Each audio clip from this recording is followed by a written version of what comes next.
My dear students of class 10th, Haryana Vidyalaya Shiksha board में पढ़ने वाले सभी 10वीं कक्षा के विद्यार्थियों का आज के इस बेहद खास वीडियो में हार्दिक स्वागत है। तो डीएस इंग्लिश चैनल की ओर से आज फिर से आपके सामने एक बहुत ही इम्पॉर्टेंट वीडियो आ चुकी है। जैसा कि आप सब जानते हैं, आपका इंग्लिश का एग्ज़ाम आने वाला है और 3 मार्च को ये एग्ज़ाम है। 2025 इज़ द ईयर। और इस एग्ज़ाम से पहले मैं ये चाहती हूँ और आप सब भी ये चाहते हैं और आपके टीचर्स भी ये चाहते हैं, पेरेंट्स भी ये चाहते हैं कि बहुत ही अच्छी सी तैयारी के साथ आप अपने एग्ज़ाम में अपीयर हो।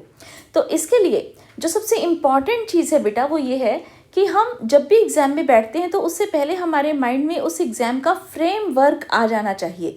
यानी कि आप जिस समय पेपर में अपीयर होगे तो उस समय आपको ये ऑलरेडी पता होना चाहिए कि आपने पेपर में आखिर करना क्या है। आप सारा साल मेहनत करते हैं, पढ़ाई करते हैं, लेकिन जब एग्ज़ाम के टाइम पे आपका कॉन्फिडेंस लूज़ हो जाता है तो इसका बहुत ही ज़्यादा बुरा इम्पैक्ट आपके रिजल्ट्स पर आता है, राइट।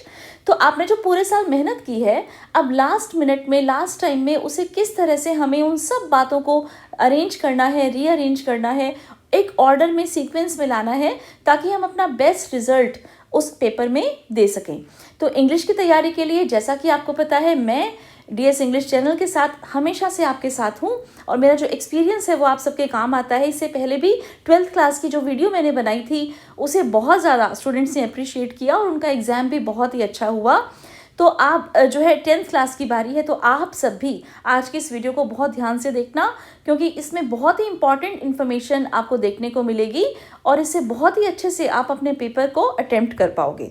तो देखिए, जिस समय आप पेपर में बैठेंगे तो उस समय सबसे पहला काम आपने क्या करना है, उसके लिए एक वीडियो मैंने ऑलरेडी बनाई हुई है और आपका मैथ्स का एग्जाम ऑलरेडी हो भी चुका है, आप कर चुके हैं उस काम को।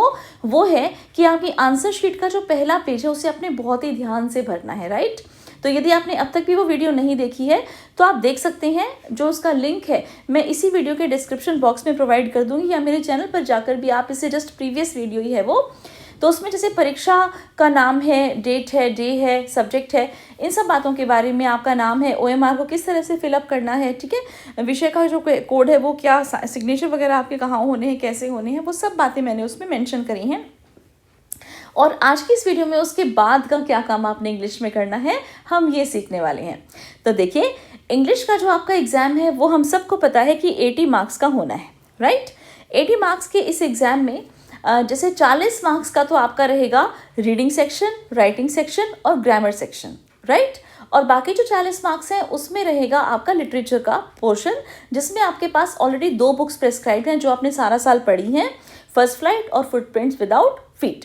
तो चलिए देख लेते हैं 80 मार्क्स को किस तरह से डिवाइड कर रखा है फर्दर, और किस तरह से हमने मैक्सिमम मार्क्स इन 80 मार्क्स में से अपने सिक्योर करने हैं, क्योंकि 20 मार्क्स में से बहुत ही अच्छे मार्क्स आपके टीचर्स ने ऑलरेडी लगा कर भेजे होंगे, ऐसा हम उम्मीद कर सकते हैं। तो चलिए देखते हैं। सबसे पहले रीडिंग कॉम्प्रीहेंशन का टॉपिक रहता है हमारे पास। और बेटा, आप अपने माइंड में इस बात को लेकर चलना कि आपके क्वेश्चन पेपर का क्वेश्चन नंबर 1 और क्वेश्चन नंबर 2 दोनों ही क्या होने हैं? जी हाँ, दोनों ही अनसीन पैसेज वाले होने हैं। अब बच्चे इसको कई बार कहते हैं मैम पैसेज वाला क्वेश्चन आएगा। जी बिल्कुल, पैसेज वाला क्वेश्चन आएगा। क्या होता है ये पैसेज वाला क्वेश्चन, किस तरह से इसको अटेम्प्ट करना है, कितने कितने क्वेश्चंस आएंगे? तो बेटा, पहली बात तो ये कि ये याद रखना है, क्वेश्चन नंबर 1 भी कंपल्सरी है और क्वेश्चन नंबर 2 भी कंपल्सरी है, और दोनों ही क्वेश्चन जो हैं ये सेम रहेंगे, जो कि अनसीन पैसेज पर बेस्ड रहेंगे। तो कई बार क्या होता है कि बच्चे सोचते हैं कि हो सकता है 2 पैसेज हैं बड़े बड़े, दोनों में से कोई एक ही करना हो। ये गलती आप भूल कर भी नहीं करेंगे। 2 पैसेज आएंगे बिना किसी चॉइस के, इसका मतलब दोनों ही पैसेज हमने करने हैं। और देखिए बेटा, जो बच्चे इन पैसेज को बहुत ध्यान से करके आते हैं वो पास तो आसानी से हो जाते हैं, राइट, क्योंकि ये दोनों ही जो पैसेज हैं अपने मिलकर कितने मार्क्स के हो जाते हैं? 10 + 10 दैट इज 20 मार्क्स के, ठीक है। और ये जो 10 मार्क्स के क्वेश्चंस आपके फर्स्ट क्वेश्चन में, फर्स्ट पैसेज में पूछे जाने हैं, 10 ही मार्क्स के आपके सेकंड क्वेश्चन में, सेकंड पैसेज में पूछे जाने हैं। इनको किस तरह से डिवाइड किया गया है? इनको इस तरह से डिवाइड किया गया कि पहले क्वेश्चन में 10 क्वेश्चन होंगे, 10 पार्ट्स होंगे, जिसमें से 5 MCQ बेस्ड होंगे और 5 आपके ऑब्जेक्टिव क्वेश्चंस होंगे। अब ये MCQ क्या होते हैं? क्योंकि 10th क्लास के बच्चे हैं तो हम 12th से तो उनको कंपैरेटिवली छोटा ही मानते हैं। तो देखिए, जैसे मान लीजिए क्वेश्चन नंबर 1 है, ओके, क्वेश्चन नंबर 1 है और उसके बाद सपोज करो ये पार्ट 1 है, तो पार्ट 2, पार्ट 3, पार्ट 4 और पार्ट 5 और पार्ट 6, ठीक है, 6 फिर 7, 8, 9 एंड 10। आप ध्यान कीजिएगा कि जो सीक्वेंस क्वेश्चंस का पेपर में गिवन है हम उसी सीक्वेंस के हिसाब से अपने आंसर्स को अटेम्प्ट करेंगे। तो अब क्वेश्चन नंबर 1 है, उसका जो फर्स्ट पार्ट है हो सकता है पहले 5 ये वाले या हो सकता है बाद के ये वाले 5, इसमें से एमसीक्यू बेस्ड हों और बाकी जो 5 हैं वो 1 वर्ड या 1 सेंटेंस वाले आंसर के क्वेश्चंस हों। ओके, तो एमसीक्यू बेस्ड अगर क्वेश्चंस आपके शुरू के 5 आ रहे हैं तो उनको अटेम्प्ट कैसे करना है, आपने क्वेश्चन को बहुत ही ध्यान से पढ़ना है, ठीक है, और फिर उसके बाद पैसेज में ये ढूंढना है कि उस क्वेश्चन का आंसर कहाँ पर लोकेटेड है। अगर आपको इंग्लिश को ठीक से समझ में नहीं आ पाती, इंग्लिश आपको पैसेज समझ में नहीं आ रहा, तो चिंता बिल्कुल भी नहीं करनी। ये टॉपिक बहुत ही आसान होते हैं, इन टॉपिक्स पर मैं बहुत ज़्यादा जो है फोकस करती हूँ, वो इसलिए कि बहुत ही ईजिली आप देख कर भी आंसर्स ढूंढ सकते हैं। देखकर कैसे, सपोज करो कई बार कोई डेटा का आंसर आ जाता है 40 to 50%, 3/4 इस तरह का, आप देखो वो जो डिजिट है वो कहाँ पर लिखी हुई है पेपर में, उसे ढूंढो और वहीं पर ही उसका आंसर मिलेगा। क्योंकि जो आंसर है वो अगर एमसीक्यू बेस्ड क्वेश्चंस हैं तो उसमें 4 ऑप्शंस हैं हमारे पास, ए, बी, सी और डी। इन चारों में से जो सही है आपने उसका आंसर यहाँ पर ऐसे लिखना है, सपोज करो ए इसका ऑप्शन सही है और जो इसका आंसर है वो भी हमने यहाँ पर मेंशन करना होता है, राइट। ठीक, इसी तरह से सपोज करो हमारा नेक्स्ट का जो है वो बी है, तो बी भी लिखना है और उसके आगे क्या आंसर लिखा हुआ है वो भी लिखना है। फिर सपोज करो हमारा डी है, ठीक है, तो डी का भी आंसर ऐसे लिखेंगे। फिर सपोज करो हमारा फिर से बी है, ठीक है, तो बी का लिखेंगे। फिर सी है तो सी का भी, मतलब आपने ऑप्शन भी लिखना है करेक्ट और उसका आंसर भी लिखना है। ढूंढना कैसे है मैंने आपको समझा दिया। ढूंढने कैसे, जो वर्ड्स, इंपॉर्टेंट वर्ड्स आपको क्वेश्चन में दिखाई दे रहे हैं, आप उन्हीं वर्ड्स को ढूंढेंगे पैसेज में जाकर, ओके, और उसी सेंटेंस में या उस सेंटेंस के आगे पीछे, ठीक है, उसका आंसर छुपा हुआ होगा। इस समय मेरा पूरा विश्वास है कि ये बच्चे जो भी मेरी बात को ध्यान से सुन रहे हैं, ये बिल्कुल भी अपने पैसेज को अटेम्प्ट करने में कोई भी गलती नहीं करेंगे। फिर भी यदि मान लीजिए आपको डिटेल में इस वीडियो को देखना है, इससे रिलेटेड कुछ इन्फॉर्मेशन चाहिए, तो मैंने ऑलरेडी अपने चैनल पर एक वीडियो अपलोड की है, reading comprehension of unseen passages करके। उस वीडियो को बच्चों ने बहुत लाइक किया है और आप उसको भी इसमें मेरे चैनल पर सब देख सकते हैं। उसका भी लिंक आज के इस वीडियो के डिस्क्रिप्शन बॉक्स में आपको मिलेगा। तो अगर आपको समझ में आ रहा है जो मैं बता रही हूँ, तो वीडियो को लाइक करो, इसे सब्सक्राइब करो, चैनल को जितना हो सके मैक्सिमम आप शेयर करो दूसरे बच्चों के साथ। बाकी जो 5 क्वेश्चन हैं अब इन पर आ जाते हैं। इनके भी जो आंसर है वो पैसेज में से ढूंढ के लिखने हैं बेटा। और आप ये देखिए, ये 10 के 10 क्वेश्चंस आप मेरे से अभी के अभी प्रॉमिस कीजिए कि आप अटेम्प्ट करके आओगे 10 के 10 पार्ट्स, पहले क्वेश्चन के भी और बेटा दूसरे क्वेश्चन के भी, ठीक है, दूसरे क्वेश्चन के भी इसी तरह से ये प्रॉमिस करके जाएंगे सब बच्चे, क्योंकि बहुत इजी है। इसके लिए आपको पहले से किसी भी तैयारी की जरूरत नहीं है, बस तुरंत आपने क्वेश्चन को ध्यान से देखना है, जो वर्ड्स हैं उनको पैसेज में लोकेट करना है और फिर अपने आंसर को सही तरीके से लिख कर आना है। एमसीक्यू में भी मैंने आपको बताया कि ऑप्शन भी लिखेंगे और करेक्ट आंसर भी लिखेंगे। और जो ऑब्जेक्टिव टाइप क्वेश्चंस हैं, जो कि 1-1 नंबर के 5 और आने हैं, उनको छोड़ना नहीं है। कई बार बच्चे क्या करते हैं, केवल एमसीक्यू वाले तो उनको दिख जाते हैं क्योंकि थोड़े बड़े क्वेश्चंस होते हैं, ऑप्शंस भी दिख रहे हैं, और जो 5 जो क्वेश्चंस है बाकी वो उनको दिखते ही नहीं, 1-1 लाइन के छोटे छोटे से कई बार क्वेश्चंस होते हैं। तो बिल्कुल नहीं छोड़ना बेटा। बैठोगे पेपर में जाते ही ये सोचना है कि 2 पैसेज हैं जी, पहला दूसरा क्वेश्चन, ठीक है। और आप ये देखो, लगभग जो बच्चे जितने बैठेंगे सभी का जो पेपर है वो सेम है। केवल क्या होगा कि किसी एक सेट के अंदर सपोज करो जो दूसरे वाला पैसेज है वो दूसरे नंबर पर, पहले वाला पैसेज पहले नंबर पर, अगले पेपर में दूसरे वाला पैसेज पहले नंबर पर और पहले वाला पैसेज दूसरे नंबर पर, इस तरह से पूछा जाएगा, ठीक है। तो आपने बिल्कुल भी चिंता नहीं करनी है कि मेरा आसान आ गया उसका मुश्किल आ गया, मेरा मुश्किल आ गया उसका आसान आ गया, ऐसा कुछ भी नहीं है। सब बच्चों का पेपर सेम है और ये जो है केवल शफलिंग है क्वेश्चंस की, ओके। तो इसलिए ज़्यादा चिंता करने की बात नहीं है। पहला और दूसरा क्वेश्चन आप दोनों क्वेश्चंस, यानी कि टोटल कितने मार्क्स के हो गए, जी हाँ 20 मार्क्स के। ये 20 के 20 मार्क्स के 20 सेंटेंस या 20 आंसर्स जो है आपके, ये आपके पेपर में 100% होने चाहिए। अगर आप लिख कर आ जाते हो तो मैं गारंटी से कह सकती हूँ कि आप पास ज़रूर हो जाओगे, ठीक है। इतनी बात समझ में आई आपको। अब आगे बढ़ते हैं, राइटिंग स्किल्स को डिस्कस कर लेते हैं। जैसा कि मैंने आपको बताया, क्वेश्चंस की शफलिंग होती है। हो सकता है कि पहले और दूसरे क्वेश्चन जो कि कॉम्प्रिहेंशन पैसेज है, इसके बाद नेक्स्ट क्वेश्चन हो सकता है ग्रामर का भी आ जाए, ठीक है। तो आपने चिंता नहीं करनी, ग्रामर के बारे में भी हम अभी इसी वीडियो में डिस्कस करेंगे, बट पहले हम राइटिंग स्किल्स को देख लेते हैं। तो राइटिंग स्किल्स में आप देखिए हमारे पास फिर से 2 क्वेश्चंस आने हैं, ठीक है। इसमें भी एक क्वेश्चन आएगा आपका जिसमें एक एप्लीकेशन और एक लेटर पूछी जाएगी, ठीक है, पूछा जाएगा और इसमें से आपने कोई भी एक करना है, राइट। दूसरा जो इसमें आएगा क्वेश्चन राइटिंग स्किल्स है, उसमें ये सारे टॉपिक्स हैं बेटा। मेन टॉपिक्स को रीड कर देती हूँ। Description of events, incidents, paragraph writing, story writing, report writing, classified advertisements, interviews और कन्वर्सेशन। ठीक है, इन सारे टॉपिक्स में से ये हो गए आपके, आप ये देखिए टोटल 7 टॉपिक्स। इन 7 टॉपिक्स में से कोई भी 2 टॉपिक आएंगे, 2 में से कोई भी एक आपने करना है। ठीक है, इनमें से भी मोस्टली पेपर में जो टॉपिक्स पूछे जाते हैं उन्हें मैं आपके सामने अभी डिस्कस करूंगी। ओके, तो आप बिल्कुल भी चिंता ना करें किस तरह से इन टॉपिक्स को करना है और किस तरह से आपको मार्क्स इसमें मिलेंगे, ये मैं आपको अभी बताती हूँ। देखिए, सबसे पहले आप लेटर या एप्लीकेशन के बारे में समझेंगे। अब मान लीजिए सपोज कीजिए एप्लीकेशन की हम पहले बार डिस्कस कर लेते हैं, क्योंकि एप्लीकेशन आप बहुत ही छोटी क्लासेस से करते आए हो और मोर और लेस आसान ही एप्लीकेशन आपके पेपर में पूछी जाती है। और ये एप्लीकेशन और लेटर कितने मार्क्स का आना है? 5 मार्क्स का।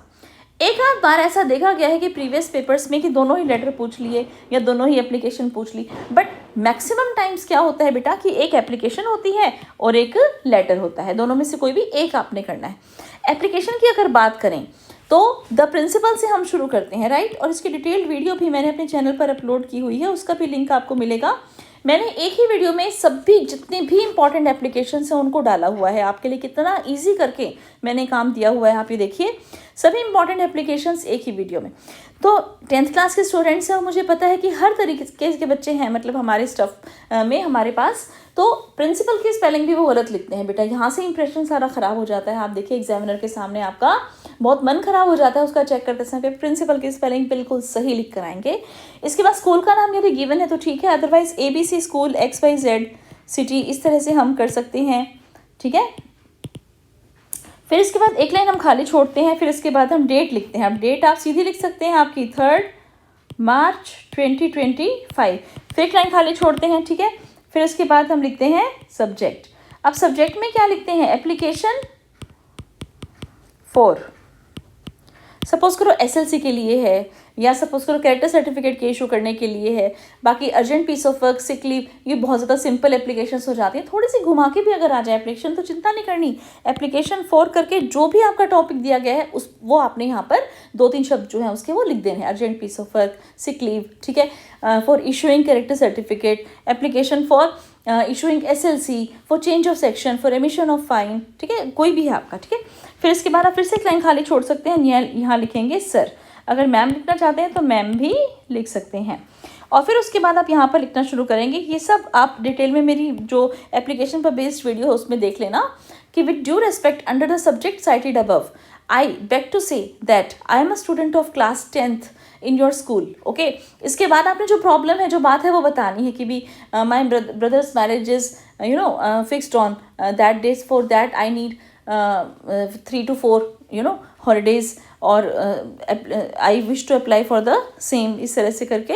और फिर उसके बाद आप अपने जो भी बात है मतलब वो 2-3 लाइनों बता के and kindly grant me leave for the same, या kindly issue my character certificate, kindly issue my school living certificate, kindly change my section, kindly remit my fine, जो भी है मतलब वो सेंटेंस डाल के बस आप देखो एक एप्लीकेशन आप कोई भी याद कर लो। ठीक है, और जो पूछा गया है टॉपिक बस उसमें वो रिप्लेस कर दो वर्ड्स को, आपके पूरे के पूरे मार्क्स आएंगे, 5 के 5 मार्क्स आएंगे। कंडीशन केवल ये है कि आपने अपनी स्पेलिंग्स को बहुत ही ध्यान से बिल्कुल सही तरीके से लिखना है, करेक्ट। फिर इसके बाद I shall be highly thankful to you, फिर बाद में हम थैंकिंग यू लिखते हैं। थैंकिंग यू किस तरह से लिखना है ये भी ध्यान देने की बात है। थैंकिंग यू, ये देखिए सारा कुछ अपना इसी साइड चलता है, तो थैंकिंग यू भी जो है वो इसी साइड आएगा, इनकी ध्यान रखना। और इसी के नीचे फिर हम लिखते हैं योर्स ओबीडियंटली। अब ओबीडियंटली की स्पेलिंग भी बेटा जी बहुत ही ध्यान से और सही लिख कर आएंगे आप, और इसमें नेम, क्लास और रोल नंबर। बताइए कितनी आसान है एप्लीकेशन, और हमेशा से आप लिखते आए हैं और मुझे इस बात की पूरी मतलब एश्योरेंस है कि आप इस टॉपिक में भी 5 के 5 नंबर इजीली लेकर आओगे। लेटर अगर आ जाता है तो इसकी भी डिटेल वीडियो मेरे चैनल पर ऑलरेडी अपलोडेड है। लेटर में हम कहाँ से स्टार्ट करते हैं? लेटर में हम स्टार्ट करते हैं बेटा कि जैसे मान लीजिए लेटर में हम स्टार्ट करेंगे अपने खुद के एड्रेस से। सपोज कीजिए कि अपना खुद का एड्रेस हमें दे रखा है, सेल्फ एड्रेस, ठीक है, या राइटर्स एड्रेस बोलते हैं जिसको, सेल्फ एड्रेस। ओके, फिर इसके बाद हम एक लाइन खाली छोड़ते हैं, फिर उसके बाद हम डेट डालते हैं, फिर उसके फिर से एक लाइन खाली छोड़ते हैं। अब रिसीवर्स एड्रेस, सपोज को लेटर टू एडिटर आ जाता है तो दी एडिटर, ठीक है। फिर उसके बाद न्यूज़पेपर का नाम, the times of India, place of publications, ठीक है, न्यू दिल्ली, तो लेटर भी आप देख लेना मेरे चैनल पर से। फिर इसके बाद सब्जेक्ट जो भी प्रॉब्लम है उसके रिगार्डिंग, ठीक है, regarding problem of road safety या road accidents, increasing road electricity supply, जो भी आपका टॉपिक है, ये सब टॉपिक्स इंपॉर्टेंट है। फिर sir, through the esteemed column of a prestigious newspaper, I would like to draw the attention of the concerned authorities towards the increasing problem of road accidents। ठीक है, ये मुझे रटी हुई हैं, तो आप थोड़ा सा इसको जैसे भी स्लो करके या जैसे भी करके कर लेना, और या फिर मेरे चैनल से आप देख ही सकते हो इजीली। ठीक है, फिर उसके बाद आप उस प्रॉब्लम के बारे में बताएंगे, सॉल्यूशंस के बारे में बताएंगे, और फाइनली आप लिखेंगे थैंकिंग यू कर सकते हैं। फिर आप लिख सकते हैं yours truly, TRULY, letter to editor में ट्रूली इस वर्ड को यूज़ कर सकते हैं। आपके सिग्नेचर हो जाएंगे और आपका पूरा नाम आ जाएगा। इस तरह से आपने लेटर अटेम्प्ट करना है। ठीक है, तो लेटर और एप्लीकेशन में से एक टॉपिक पक्का प्रॉमिस करें, अभी एप्लीकेशन ज़रूर करके आएंगे। ठीक है, एप्लीकेशन नहीं करनी है, लेटर करना है, इट्स योर चॉइस। तो इनमें से भी आप, क्योंकि पता है क्या होता है बेटा, कुछ चीज़ें हैं, जैसे मान लीजिए अब मैंने लेटर का बताया आपको। ठीक है, लेटर में जैसे सेल्फ एड्रेस से शुरू किया, ठीक है, फिर हमने एक लाइन खाली छोड़ी, ठीक है, फिर डेट डाली।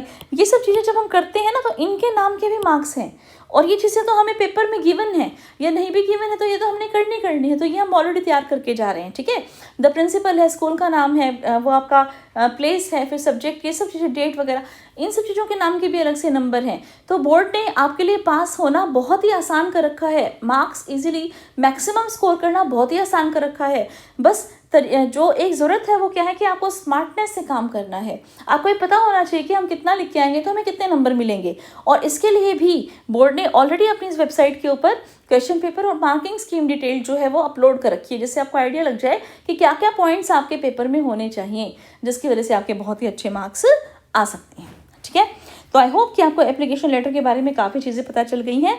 अब जो नेक्स्ट टॉपिक्स हैं, इनमें से मैं कुछ ही टॉपिक्स उठाऊंगी। जैसे सपोज करो डिस्क्रिप्शन ऑफ इवेंट्स, इंसिडेंट्स और report writing.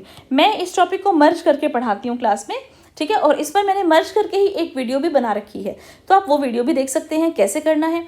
Report writing, suppose करो रिपब्लिक डे सेलिब्रेशन पर आपकी रिपोर्ट लिखनी आ जाए, या एनवायरनमेंट डे सेलिब्रेशन पर आ जाए, या अभी हमने वीर बाल शहीद दिवस मनाया था उसके ऊपर आ जाए। ठीक है, आपकी क्लास में जो है 10th क्लास में जो है ना फेयरवेल पार्टी हुई है उसके ऊपर आ जाए, तो आपने क्या करना है, सबसे पहले उसका टाइटल लिखना है। ठीक है, टाइटल लिखने के बाद सबसे पहले आप लिखेंगे टाइटल, ये रिपोर्ट के लिए बता रही हूँ आपको, या डिस्क्रिप्शन ऑफ इवेंट्स इंसिडेंट्स का भी टाइटल आ जाता है। टाइटल को आप अंडरलाइन कर देना, जैसे रिपब्लिक डे सेलिब्रेशन है तो आप यहाँ लिख देंगे रिपब्लिक डे सेलिब्रेशन। हो गया टॉपिक, टाइटल हो गया। फिर इसको अंडरलाइन कर दिया और नीचे लिखेंगे बाय। अगर नाम गिवन है कि भी आपने अपने आप को क्या मानकर चलना है, कोई भी नाम दे सकते हैं, कमल, रमेश, राम, श्याम, जो भी। ठीक है, तो बाय ABC, नहीं दे रखा है तो ABC है, जो भी नाम दे रखा है वो। और उसके बाद फिर आपने रिपोर्ट लिखनी स्टार्ट करनी होती है। ठीक है, रिपोर्ट आप चाहें तो एक पैराग्राफ में लिखें, चाहे तो आप 3 पैराग्राफ बनाएं, 2 पैराग्राफ बनाएं, it's all up to you. मैं वैसे मोस्टली क्लास में 3 पैराग्राफ बताती हूँ, जिसमें पहली लाइन में हमें 3 क्वेश्चंस का आंसर देना होता है, व्हाट, व्हेन एंड वेयर।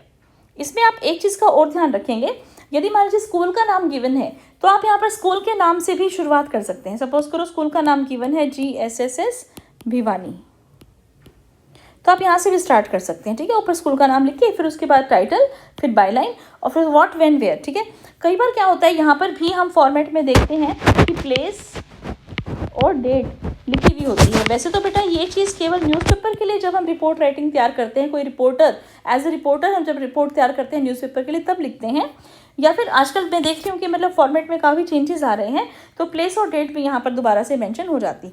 यहाँ पर क्या है, what, when, where, in 3 questions का आंसर एक ही सेंटेंस में आना चाहिए। जैसे रिपब्लिक डे सेलिब्रेशन है तो what, republic day was celebrated in GSSS Bhiwani on 26 January 2025। ठीक है, तो आप ये देखिए what, republic day, when 26 January 2025, where, GSSS Bhiwani. ठीक है, तो इन तीनों क्वेश्चंस के आंसर फर्स्ट उसमें आ गए। अब जैसे आप वहाँ पे प्रेजेंट थे तो शुरुआत में क्या हुआ, सरपंच जो था वो चीफ गेस्ट था, प्रिंसिपल के साथ आया, उसने ट्राई कलर को जो है अनफोल्ड किया। ठीक है, इस तरह से आप मेंशन करेंगे। फिर स्टूडेंट्स ने कल्चरल प्रोग्राम जैसे प्रेजेंट किए और सबने जो है मिलकर नेशनल एंथम भी गाया, और जो मेरिटोरियस स्टूडेंट्स थे उनको प्रिंसिपल ने और चीफ गेस्ट ने मिलकर क्या किया, ऑनर किया, अवार्ड किया। ठीक है, और फिर बाद में स्वीट्स भी बटी, और इस तरह से जो ये फंक्शन है ये बहुत ही एंथुजियाज्म के साथ हमारे स्कूल में मनाया गया। तो इस तरह से आप इसे वाइंड अप करते हैं। 3 पैराग्राफ बनाइए, 2 पैराग्राफ बनाइए, कोई प्रॉब्लम की बात नहीं है। बस 5 नंबर के हिसाब से आपने अपने कंटेंट को प्रेजेंट करना है। रिपोर्ट राइटिंग में ये रहता है, लगभग यही पैटर्न जो है हमारा ये रहता है आपका पैराग्राफ राइटिंग में भी। ओके, तो पैराग्राफ राइटिंग में जब ये कंटेंट आएगा हमारा, इसमें भी क्या करना है आपने, पैराग्राफ राइटिंग में आप सबसे पहले क्या करेंगे, टाइटल लिखेंगे। ठीक है, जैसे हमने अभी रिपोर्ट में टाइटल लिखा था, ठीक इसी तरह से पैराग्राफ राइटिंग में भी टाइटल आएगा। और पैराग्राफ भी किस किस टॉपिक पर, बहुत ही आसान टॉपिक्स पर आते हैं बेटा पैराग्राफ, जैसे role of discipline in students life, role of sports, games, yoga, ठीक है, ग्लोबल वार्मिंग के ऊपर, क्लाइमेट चेंज के ऊपर, पॉल्यूशन के ऊपर, से नो टू प्लास्टिक्स के ऊपर, फीमेल फिटिसाइड के ऊपर, बहुत सारे टॉपिक्स हैं इस तरह के जो कॉमन टॉपिक्स हैं। डाउरी सिस्टम के ऊपर आ जाता है, cheating in examination should be prohibited. आजकल तो बड़ा कॉमन सा टॉपिक है साइबर सिक्योरिटी, ठीक है, साथ में आपका आर्टिफिशियल इंटेलिजेंस, कुंभ मेला के ऊपर कोई पैराग्राफ लिखना आ सकता है, रिलीजियस जैसे मान लीजिए जो भी कोई आपका टॉपिक है इस तरह का जो करंट चीज़ें हैं मतलब उनके ऊपर आ सकता है कोई भी टॉपिक। तो आप ये देखिए पैराग्राफ राइटिंग, इसमें आपको पैराग्राफ के बारे में मतलब उसके बारे में बताना, इवेंट के जो भी कोई आपका वो टॉपिक दे रखा है, एक ही पैराग्राफ है, आप उसके बारे में डिस्क्राइब करें। सपोज करो किसी प्रॉब्लम के ऊपर है, पॉल्यूशन के ऊपर है, तो सबसे पहले आप उसे डिफाइन करो उस प्रॉब्लम को कि उसका जो है ना मीनिंग क्या है। फिर ये देखो कि उसके कॉजेज़ क्या है, अगर वो प्रॉब्लम है तो फिर देखो कि उसके इफ़ेक्ट्स क्या हैं, और फिर उसे सॉल्व करने के लिए क्या सॉल्यूशंस या क्या सजेशंस आप देंगे। तो इस तरह से आप अपने पैराग्राफ को डेवलप कर सकते हो। क्लियर। फिर एक और टॉपिक हमारे सामने है यहाँ पर क्लासिफाइड एडवर्टीजमेंट्स का, इसे भी डिस्कस कर लेते हैं और फिर बाद में मैं स्टोरी राइटिंग के बारे में भी आपको ज़रूर बताऊंगी। तो ये दोनों टॉपिक, रिपोर्ट राइटिंग और पैराग्राफ राइटिंग, इन दोनों के लिए आपको कोई बॉक्स बनाने की ज़रूरत नहीं है, लेकिन अगर क्लासिफाइड एडवर्टीजमेंट आप करना चाह रहे हैं तो आपको बॉक्स बनाना पड़ेगा। ठीक है, तो यहाँ पर क्लासिफाइड एडवर्टीजमेंट्स के लिए बॉक्स इस तरह से बनेगा, रेक्टेंगुलर, और फर्स्ट जो आपकी लाइन है, ठीक है, उसमें आपने एडवर्टीजमेंट का टॉपिक देना है। ठीक है, सपोज करो ज़्यादातर पेपर में आता है आपका फॉर सेल।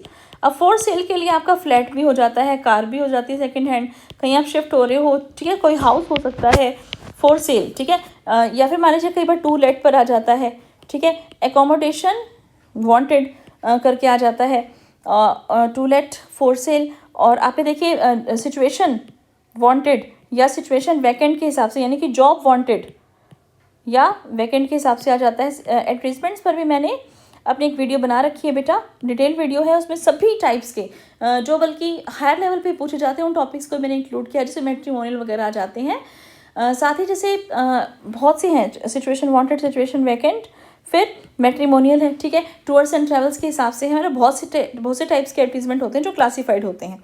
डिटेल में आप वहाँ से पढ़ेंगे, सारी बातें बता रखी है मैंने, कहाँ पर यूज़ होता है, किस तरह से अटैम्प्ट करना है, करने के हिसाब से आपने ऐसे करना है कि फॉर सेल में, फिर available for sale 3 bedroom flat in post colony of Sarojini Nagar Delhi, ठीक है, फिर उसकी सारी विशेषताएं आप बताइए कि 1 डाइनिंग, 3 बेडरूम्स आप बता चुके हैं, 1 वेल फर्निश्ड किचन, ठीक है, marble flooring, 24/7 water supply, electricity supply, ventilation is proper, it is near to bus stand, मतलब कोई भी सेंटेंस पूरा लिखने की जरूरत नहीं है, near to bus stand, okay, we are walking distance to bus stand, और पार्क फेसिंग, ठीक है, तो fully secured environment, okay, and price negotiable, ठीक है, नेगोशिएबल की क्या स्पेलिंग होती है, नेगोशिएबल, गलत मत करना स्पेलिंग, नेगोशिएबल, ठीक है। फिर उसके बाद आप लास्ट में क्या लिखेंगे, कॉन्टैक्ट। कॉन्टैक्ट में कोई ऐसी बात नहीं है, आप चाहो तो नाम लिखो अगर पर्सन का नाम गिवन है तो, नहीं तो आप कोई भी फ़ोन नंबर, ठीक है, कोई भी फ़ोन नंबर अपना इस तरह से डाल सकते हो। ठीक है, तो ये आपका तरीका रहता है क्या अटैम्प्ट करने का, एडवर्टीजमेंट अटैम्प्ट करने का। ठीक है, इस तरह से आप लिख के आओगे, बॉक्स बना के आओगे, बहुत अच्छे मार्क्स आपके आ जाएंगे। अब एक और टॉपिक मैं ज़रूर आपके साथ डिस्कस करूंगी और वो है स्टोरी राइटिंग। जैसा कि मैंने आपको बताया 7 टॉपिक्स हैं, 7 में से कोई भी 2 आएंगे, 2 में से कोई भी एक आपने करना है, 5 नंबर के हिसाब से आपने इसको भी करना है। तो आप ये देखिए इसमें अब जो है हमारा स्टोरी राइटिंग में बेटा बहुत ही आसान चीज़ आपके लिए क्या रहती है, देखिए जो बच्चे बिल्कुल जिसे मैं कहती हूँ कि नहीं मतलब पढ़ पाते हैं, कर पाते हैं कुछ, उनके लिए भी स्टोरी राइटिंग अगर आ जाता है तो बहुत इजी रहता है अटैम्प्ट करना। स्टोरी में भी आपने सबसे ऊपर तो अपना स्टोरी का टाइटल लिख देना है, ठीक है, टाइटल लिखने के बाद और उसके बाद आपने स्टोरी डेवलप करनी है। स्टोरी कैसे डेवलप करनी है बेटा, प्रश्न अगर मान लीजिए थोड़ा सा बड़ा बन के आया है तो इसका मतलब ये नहीं है कि वो प्रश्न अगर बड़ा है, लॉन्ग है तो वो मुश्किल है, ठीक है। मेरा ये मानना है कि जितना लंबा प्रश्न होगा उतना ही कंटेंट आपको अपने आंसर के लिए मिल जाता है। स्टोरी राइटिंग की जब हम बात करते हैं तो बहुत सारे हिंट्स ऐसे हैं जो स्टोरी के अंदर ऑलरेडी गिवन होते हैं, उन्हीं हिंट्स को पकड़ के आपने सेंटेंस बस पूरे करने होते हैं। कहीं भी बुलेट मत लगाओ, ठीक है, कहीं भी आप इस तरह से ये हाइफन मत लगाओ, समझ गए मेरी बात, डैश डैश डैश इस ये मत लगाओ, और जो आपके वर्ड्स हैं आप बस उनको उठा के सेंटेंस की फॉर्म में लिख दो, ठीक है, सेंटेंस बना दो अपनी ओर से, और जितने बना सको उतनी अच्छी बात है। वैसे तो 5 नंबर के हिसाब से पूरी स्टोरी आपने लिखनी होती है।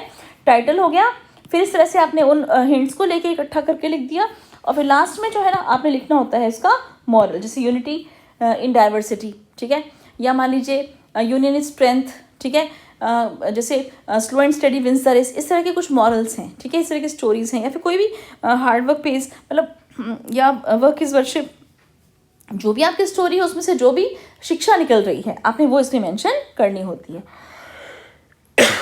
सॉरी। तो आप ये देखिए इस तरह से आपने अपने राइटिंग स्किल्स के टॉपिक्स को करना है। यहाँ पर भी आप कोशिश करें इसको खाली ना छोड़ के आए। राइटिंग स्किल्स ये क्रिएटिव राइटिंग स्किल्स का पार्ट होता है, बच्चों ने खुद बनाकर लिखना होता है, लेकिन बच्चे कई बार घबरा जाते हैं। मैंने इसीलिए डिटेल में फॉर्मेट्स को समझाया है, ये डिटेल सारी इसीलिए दी है आपको कि कम से कम कुछ तो आप करके आओ, ठीक है, और जो कंटेंट हमें पेपर में प्रोवाइड किया है, क्वेश्चन में प्रोवाइड किया है, आप कम से कम उसको तो लिख कर आओ, ठीक है। तो राइटिंग स्किल्स को इस तरह से आप अटेम्प्ट करेंगे। अब हम आ जाते हैं, थोड़ा सा ग्रामर पर चर्चा कर लेते हैं। ग्रामर का भी क्वेश्चन आपका रहना है और उसके अंदर आपके 6 पार्ट्स आएंगे, ठीक है। उन 6 पार्ट्स में से कौन कौन से टॉपिक्स में से आ सकते हैं वो सब टॉपिक्स मैंने यहाँ पर लिखे हैं। Punctuation, articles, tenses, reported speech, modals, simple compound complex sentences, clauses, non finites, idioms, phrasal verbs और फिगर ऑफ स्पीच। इनमें से मोस्टली जिन टॉपिक्स पर पूछा जाता है उन टॉपिक्स को एक बार मैं आपसे थोड़ा थोड़ा डिस्कस कर लेती हूँ। जैसे बेटा पहला तो है आपका पंक्चुएशन। पंक्चुएशन लगभग आपके पेपर में पूछा जाता है क्योंकि आसान भी होता है टॉपिक, ठीक है। पंक्चुएशन मार्क्स पर मेरी बहुत ही शानदार वीडियो एक बनी हुई है, आपसे लिंक शेयर करूंगी इसी वीडियो के डिस्क्रिप्शन बॉक्स में, आप उसको जरूर देख कर जाना। जो जो रूल्स हैं सारे रूल्स मैंने उसमें समझा रखे हैं। सेंटेंस कैसे पूरा होता है, सेंटेंस कहाँ से शुरू होता है, अगर वो इंटेरोगेटिव है मीन्स क्वेश्चन वाला सेंटेंस है तो लास्ट में क्वेश्चन मार्क लगाना है। एक जैसे कुछ कुछ वर्ड्स आते हैं उनको कैसे सेपरेट करना है, कॉमा की हेल्प से करें, कॉलन के हिसाब से करें, सेमी कॉलन के हिसाब से करें, ठीक है। दो कुछ भी फ्रेजेस हैं या कोई भी वर्ड्स हैं उनको जोड़ना है, ग्रुप्स ऑफ वर्ड्स हैं, हाइफन से जोड़ें, कैसे जोड़ें, ठीक है। तो इस तरह से पंक्चुएशन मार्क्स का आपने यूज करना होता है। पहला लेटर कैपिटल होता है, इस बात का सब बच्चे ध्यान रखते हैं, ठीक है। जो भी सेंटेंस शुरू होता है वहां से लास्ट में फुल स्टॉप आती है, सिंपल असर्टिव सेंटेंस है। तो बीच में मान लीजिए किसी का नाम है तो नाम का भी जो फर्स्ट लेटर है वो कैपिटल होता है। कुछ फ्रूट्स के नाम आ गए, कुछ स्टेशनरी के सामान के नाम आ गए, पेन, पेंसिल, रबड़, तो उन बीच बीच में क्या लगाते हैं, कॉमा लगाते हैं, ठीक है। बहुत आसान टॉपिक है, एक ये आ सकता है, ठीक है। फिर इसके बाद बेटा टेंसेस का तो आ ही सकता है। टेंसेस में मोस्टली जो है आपके पेपर में सिंपल प्रेजेंट टेंस पर बेस्ड क्वेश्चन ही पूछे जाते हैं, मतलब एक क्वेश्चन पक्का पूछा जाता है। फिर आपका प्रेजेंट परफेक्ट भी आसान है, कॉन्टिन्यूस भी आसान है, सिंपल पास्ट भी आसान है और सिंपल फ्यूचर भी आसान है। बस ये सिंपल से भी यदि आप कर लेते हो तो इसमें से भी 1-2 क्वेश्चन्स आ जाते हैं, क्योंकि आपने टोटल इसमें जैसे कि मैंने आपको बताया 6 टॉपिक्स आएंगे, 6 में से कोई भी जैसे हर एक में से 2-2 क्वेश्चंस पूछे जाएंगे और दो के हिसाब से हो गए टोटल 12, तो 10 आउट ऑफ 12 आपने करने हैं। 10 मार्क्स की आपकी ग्रामर रहती है बेटा, ठीक है। तो टेंसेस में भी इस तरह से 2 क्वेश्चंस आएंगे, 2 में से कोई भी एक आपने करना है।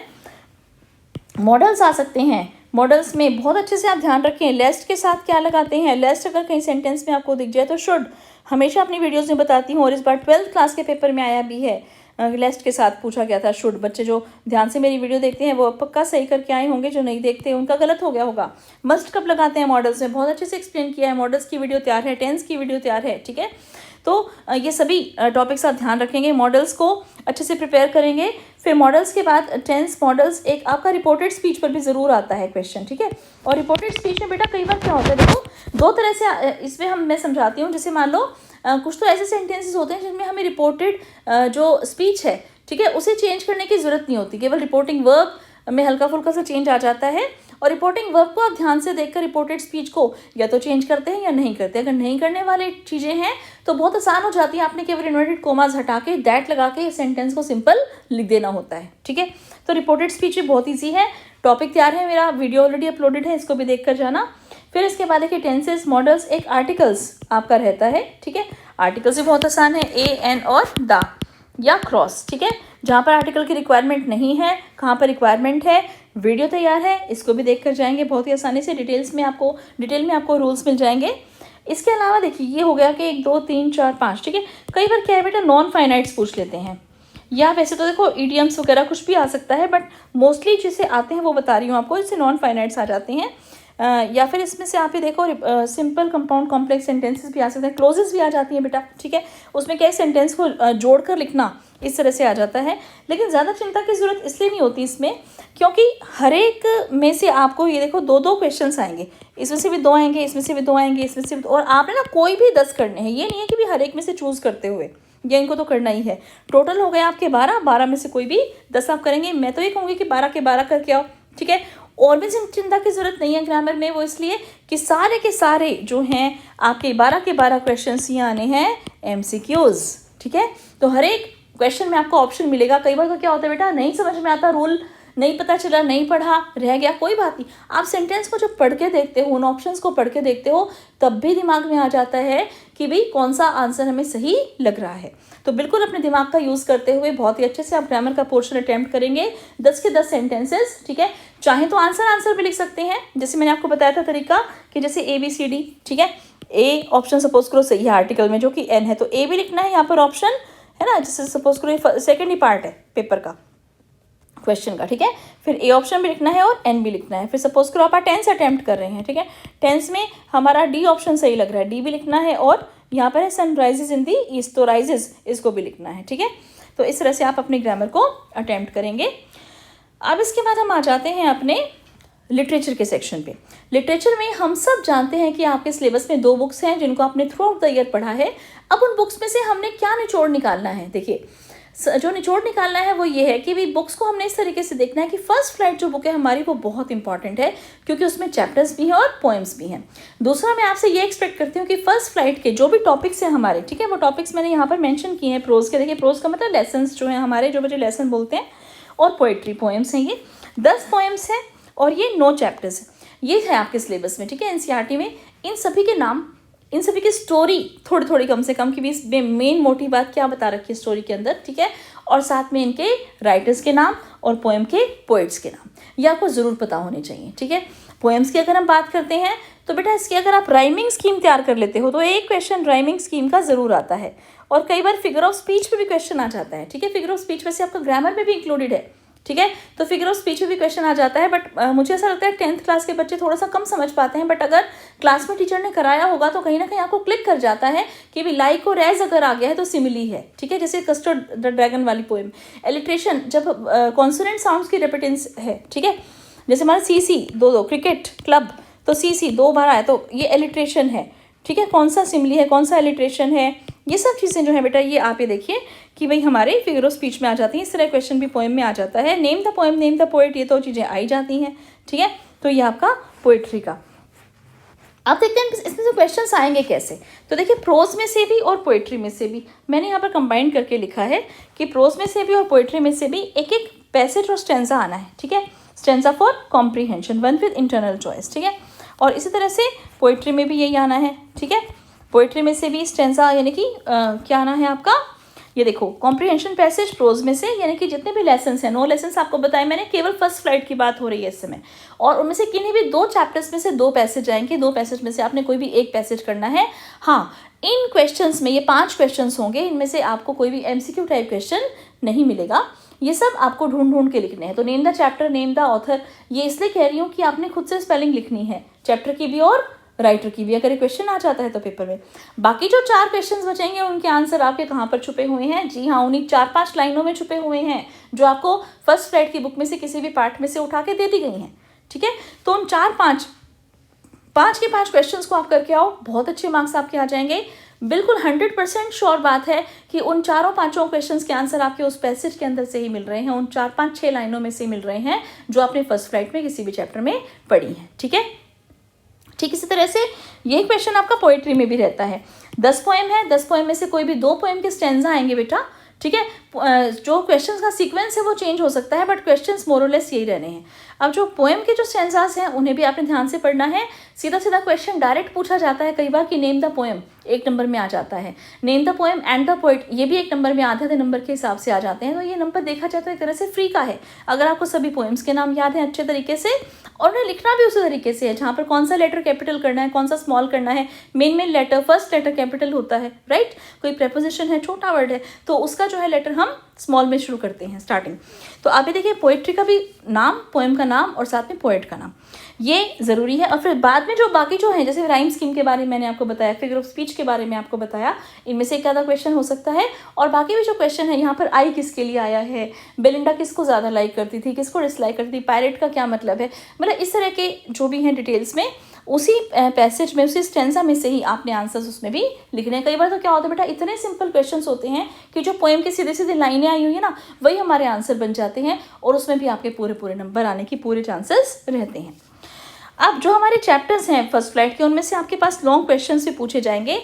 देखो बेटा, मेरी बात मानो तो पहला, दूसरा, तीसरा, चौथा, ये चारों जो चैप्टर से शुरू के, इनमें से 100% जो है एक क्वेश्चन तो आ ही जाता है। तो ज़्यादा मुश्किल टीचर कई बार नहीं बनाता है पेपर, ठीक है। वो कोशिश करता है कि फर्स्ट हाफ को भी कवर करे और सेकंड हाफ को भी कवर करे। यहाँ पर 9 चैप्टर्स हैं, तो पहले 4 या 5 चैप्टर्स में से एक क्वेश्चन जरूर पूछा जा सकता है, बाकी के जो 4-5 हैं उनमें से एक, ठीक है। फिर भी हर एक चैप्टर में से कौन सा क्वेश्चन इंपॉर्टेंट है। ब्लेंचो वाला चैप्टर बेटा बहुत इंपॉर्टेंट है, आसान भी है, ठीक है। नेल्सन मंडेला वाला चैप्टर भी इसी तरह से बहुत आसान है। His first flight, black aeroplane, ठीक है। हर एक चैप्टर में से कुछ ना कुछ इंपॉर्टेंट निकलता है।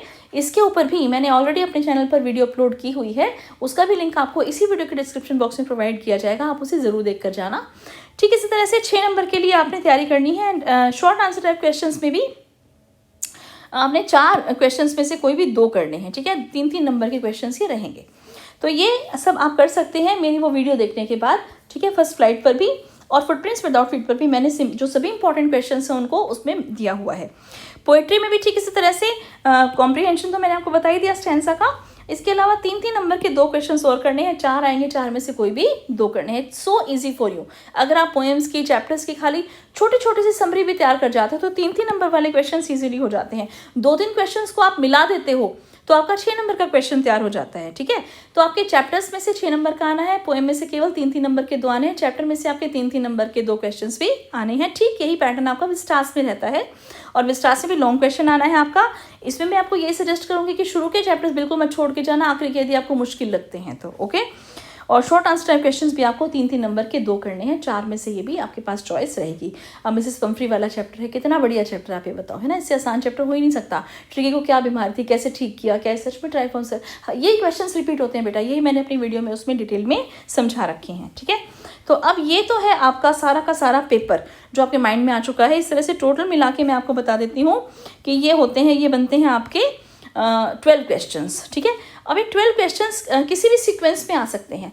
कोशिश यही करी जाती है कि पहला और दूसरा क्वेश्चन ये अनसीन पैसेज ही देते हैं, ठीक है। वो आगे पीछे हो सकता है हर एक स्टूडेंट का, बट मोर और लेस क्वेश्चन तो सारे के सारे सेम है। केवल 3 नंबर के क्वेश्चन आपके चेंज करे जाएंगे। वो आपके 3-3 नंबर के तो आपको पता है, जो फर्स्ट फ्लाइट का प्रोज है उसमें से भी एक क्वेश्चन चेंज हो सकता है, पोइट्री में से भी हो सकता है, जो आपके फुटप्रिंट्स विदाउट फीट है उसमें से भी हो सकता है 3 नंबर का जो एक क्वेश्चन लिखना है, ठीक है।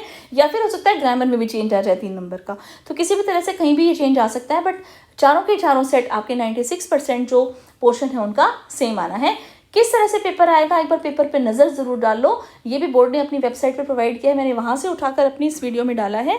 तो मैं आपको अब ये दिखाती हूँ, देखिए ये है आपका क्वेश्चन पेपर, ठीक है। ये देखिए, ये सैम्पल क्वेश्चन पेपर बोर्ड ने अपनी वेबसाइट पर मेंशन किया हुआ है, आप यहाँ से इसको देख सकते हैं, ठीक है। For the session 2024-25 reading skills 20 marks, जैसे कि मैंने आपको बताया अनसीन पैसेज आएंगे 2, ओके। एंड ठीक इसी तरह से आप देख सकते हैं, ठीक है। 2 क्वेश्चन आने हैं, फर्स्ट क्वेश्चन और सेकंड क्वेश्चन, दोनों के दोनों आप अटेम्प्ट करोगे। 5-5 MCQ और 5-5 ऑब्जेक्टिव टाइप क्वेश्चंस। ग्रामर भी 10 मार्क्स की रहेगी, 12 में से कोई भी 10 करने हैं। राइटिंग स्किल 5 नंबर की एप्लीकेशन करके आना, 5 नंबर की रिपोर्ट, स्टोरी, पैराग्राफ, इनमें से कोई भी आएगा वो। और लिटरेचर फिर आपका 40 मार्क्स का रहेगा इसी तरह से, ठीक है। ये देखो बेटा, फर्स्ट क्वेश्चन आपका अनसीन पैसेज पर है। ये अनसीन पैसेज आप चाहें तो यहाँ से स्क्रीनशॉट लेके भी इसको, या साथ साथ भी आप इसको पढ़ के सॉल्व कर सकते हैं। यहाँ से आप करके देखो, what is known as universal solvent, ठीक है। अब आप यहाँ पर ढूंढो इस आंसर को, ठीक है। यूनिवर्सल सॉल्वेंट कहाँ पर लिखा हुआ है ये वर्ड, आपको मान लो नहीं पढ़ना आता कोई बात नहीं, आप जस्ट इसको मिलाओ, ठीक है। ये देखो ये रहा यूनिवर्सल सॉल्वेंट, ठीक है। अब यहाँ क्या लिखा हुआ आगे पीछे, water is uniquely vulnerable to pollution known as a universal solvent. समझ में आ गया आपको? तो क्या है यहाँ पर आंसर? केवल वाटर, केवल वाटर यहाँ पर आंसर आ जाएगा इसका, ठीक है। Select the appropriate option to fill in the blank, water is uniquely vulnerable to. अब आपको वाटर देखना है, वनरेबल, ये वर्ड ढूंढने हैं, ठीक है। ये वर्ड आप ढूंढो यहाँ पर, कहाँ पर है पैसेज में, जहाँ पर भी ये वर्ड आपको दिखाई देंगे वहीं पर ही आपका आंसर छुपा हुआ होगा, ठीक है। तो आप इसे सॉल्व करके देखना, मैं सारा सॉल्व नहीं करूँगी ताकि आप इसमें से मैक्सिमम प्रैक्टिस कर पाओ, ओके। ये सभी आपको मिलेंगे पैसेज में। पैसेज में आंसर लिखे में आपने 10 के 10 आंसर लिख के आने हैं, बस मेरे से इस बात का प्रॉमिस आप करके जाना, आप पास हो जाओगे गारंटीड। फिर सेकंड पैसेज है ये आपका, ठीक है। सेकंड पैसेज को भी 10 के 10 पार्ट्स करने हैं आपने, ठीक है। अब ग्रामर का है, ग्रामर में आपको एनी 10 करनी है, ठीक है। यहाँ देखो कौन कौन से पूछ रखे हैं, वर्ब पूछ रखी है, हम सबको पता है the Gita says honesty is the best policy. I dash tear up the letter after I had read. इन चारों में से छांट छांट के लिखने आंसर्स, ठीक है ना। Fill in the blanks with appropriate article, Mount Everest, the Mount Everest, ठीक है। We should help the needy, यहाँ पे full stop.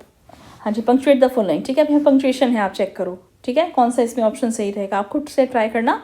Wow you are an amazing actor, amazing character, exclamatory, exclamation का मार्क, ठीक है। वाओ का W भी capital, मतलब ये सब चीज़ें आपने ध्यान करनी है। फिर देखो इनडायरेक्ट स्पीच, रिपोर्टेड स्पीच पूछी हुई है, ठीक है, कौन सी इसमें सही रहेगी। देखो जो मैं कहते हैं ये चेंज नहीं होता, ये देखो नहीं चेंज होने वाला ये रहा, ठीक है। रिपोर्टेड स्पीच में चेंज नहीं होती। माई टीचर सेड दैट, सीधा आ जाएगा, इन्वर्टेड कोमा से हटा के दैट लगा के सीधा, ये भी इन्वर्टेड कोमा हट जाएगा। अब मॉडल्स भी आ गए हैं आपके, देखिए, ठीक है। मॉडल्स के बाद आपका नॉन फाइनाइट, जो मैंने आपको बताए थे 6 टॉपिक्स, वो 6 टॉपिक यहाँ पर पूछे गए हैं। मोस्टली यही पूछे जाते हैं, लेकिन एग्जामिनर चाहे तो बाकी टॉपिक्स भी पूछ सकता है। फिर इसके बाद आप देखिए लेटर है या फिर एप्लीकेशन है फुल फी कंसेशन की, ठीक है। फिर जो बाकी जो 7 टॉपिक्स हैं उनमें से ये देखो ये स्टोरी पूछ रखी है, नहीं राइट अ पैराग्राफ, ठीक है, बेस्ट फ्रेंड के ऊपर। अब बेस्ट फ्रेंड के ऊपर पैराग्राफ है, इन सब हिंट्स को आपने उसमें यूज़ करना है। माय बेस्ट फ्रेंड ऊपर टाइटल लिखेंगे, बाय लाइन लिखेंगे, ठीक है, पैराग्राफ में भी, और उसके बाद फिर आप सारा का सारा पैराग्राफ अपना लिख देंगे, ठीक। इसी तरह से सिचुएशन वैकेंट पर, ठीक है, ये एडवर्टीजमेंट बनाना है। मैंने आपको बताया था, मेरी वीडियो अपलोडेड है, उसमें से आप ज़रूर देख लेना। अब लिटरेचर का पोर्शन है हमारा, ये हमारी पोएम का स्टेंजा पहले पूछ रखा है, ये 5 क्वेश्चंस इसमें से पूछ रखे हैं, ठीक है। फिर इसके बाद ये देखिए ये प्रोज का हमारा स्टेंजा है, सॉरी ये भी प्रोज का स्टेंजा था। That night was a sorrowful one, all our work for nothing, there is no one who can help us, we all go hungry, ठीक है, लेंचो वाले चैप्टर में से ये प्रोज के दोनों पैसेज हैं। फिर इसके बाद देखिए 3-3 नंबर के 2 क्वेश्चंस आपने इन 4 में से करने हैं, फर्स्ट फ्लाइट के ही हैं ये चारों। फिर ये 2 हैं आपके ऑप्शन में, ठीक है, लॉन्ग क्वेश्चंस 6 नंबर के, सीगल पर आया हुआ है और 10 मिनट बनारस पर आया हुआ है। फिर इस तरह से आपकी पोइट्री का है, पोइट्री का ये पैसेज स्टेंजा और फिर एक और स्टेंजा, ठीक है। देख लीजिए कौन सी पोएम है यहाँ पर, द वे अ क्रो, ठीक है, कौन सा है आप देख सकते हो, डस्ट ऑफ स्नो, ठीक है। तो देखो where was the poet, crow ने क्या किया, ये सब चीज़ें यहाँ पर हैं बेटा, ठीक है। इन्हीं 4 लाइनों में सोचो कि आपने इन सभी 5 क्वेश्चंस के आंसर देने हैं। Name the poem and the poet आप याद करके जाओगे। राइम स्कीम भी मैंने आपको बताई थी, ठीक है, ये भी आप ज़रूर तैयार करके जाना। अब यहाँ पर ये ट्रीज में से लिया हुआ है पैसेज, ठीक है, ये स्टेंजा आप करेंगे। अब पोएम में से ही 4 क्वेश्चंस हैं, 4 में से कोई भी 2 करने हैं, यानी कि छोटी समरी भी आप अगर पोएम की याद करके जाते हो, अच्छे से रट के जाते हो, तो आपका काम ईजिली चल जाएगा इन क्वेश्चंस में। मोस्टली NCERT क्वेश्चन ही आते हैं, ये नहीं भी आते हैं घुमा के आते हैं, तो आप समरी लिख कर आइए, उसमें से आंसर निकल आएगा। अटेम्प्ट एनी 2, फिर से देखिए स्टार्स में से 4 में से कोई भी 2, फिर से 3-3 नंबर के 2, और ये फिर से आप ये देखिए 1 क्वेश्चन करना है, 6 नंबर का 1 है ये, ठीक है, ये आपका फर्स्ट फ्लाइट में से, सॉरी फुटप्रिंट्स विदाउट फीट में से। एक बात का बेटा आप ज़रूर ध्यान रखना, जैसे आप ही कर लोगे, ठीक है। अब मैं मार्किंग स्कीम पर आ जाती हूँ। मार्किंग स्कीम जो है, अब मैं इसके बारे में बताती हूँ आपको, बोर्ड ने ये भी अपने वेबसाइट पर डाल रखी है। देखिए बेटा, एक बात का आपने जो ध्यान रखना था, मैं फिर बहुत ध्यान से इस बात को आपको बताऊंगी कि अगर मान लीजिए कोई भी क्वेश्चन आपको ऐसा है समझ में नहीं आ रहा, काफ़ी लंबा कर दिया, काफ़ी डिफ़िकल्ट कॉम्प्लेक्स लैंग्वेज में पूछ लिया, घबराना नहीं है।